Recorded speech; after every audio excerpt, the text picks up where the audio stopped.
You have been following all the advice, you have been doing everything that's been told to you online, and your milk supply is not getting better. Actually, it might even be getting worse.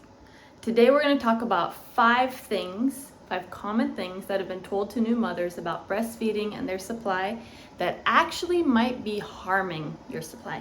Number 1 is going to be probably the most surprising, but join me, let's make a cup of coffee and talk about it.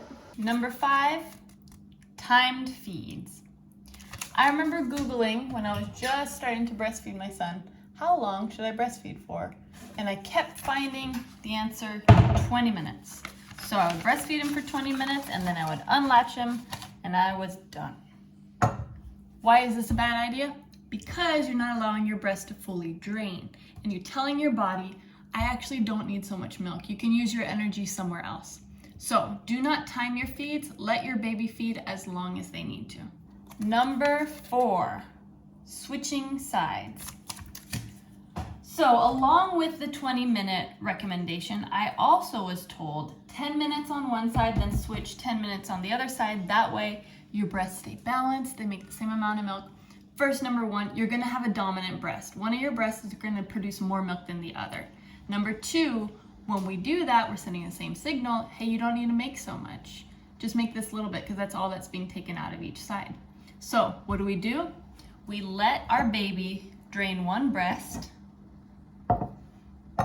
fully before we switch sides. Treat one breast as the meal and then the other one as dessert. So you could start a feed on the right, and then if you need a little bit more at the end, do the left. Otherwise, at the next feed, start on the left.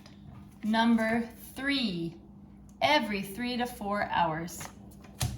So where did this advice come from? To feed your baby every 3 to 4 hours. It came from a hospital manual for a nursery, for nurses who were responsible for taking care of dozens of babies, so they had to put them on this schedule. And for some reason, we're still being told this at home. Well, it's not true. You don't have to wait 3 hours to feed your baby. That's what I would do. Like, hey, I fed you an hour ago. You're hungry again. I gotta wait, you know. Feed your baby as soon as they show a hunger cue. Hunger cues are licking their lips, moving their head from side to side, bringing their hand to their mouth, any kind of sucking. They're telling you, I'm getting hungry. So go ahead and feed your baby. It doesn't matter how much time has passed between a feed. Feed them. Number 2, breastfeeding hurts. I think this is why I kept doing those timed feeds also, because it hurt. And it's like, okay, I can bear this for 10 minutes and then I gotta take a break. And so breastfeeding should not hurt, no matter what anybody tells you. If they say, it just hurts, don't worry, your nipples are gonna toughen up, you'll get kind of like calluses on it. This is terrible advice, do not listen to this. Breastfeeding should not hurt you. If it hurts, unlatched. Try again. You can try as many times as you need to. Breastfeeding, it shouldn't hurt. And finally, number 1, fenugreek. Everybody hails fenugreek as like the best galactagogue, the one thing you just need to take and then suddenly your milk production is going to explode. And for some women, it really is great. It works wonderfully. For other women, it actually dries up their milk supply and it gives them migraines. So fenugreek can sometimes be the culprit.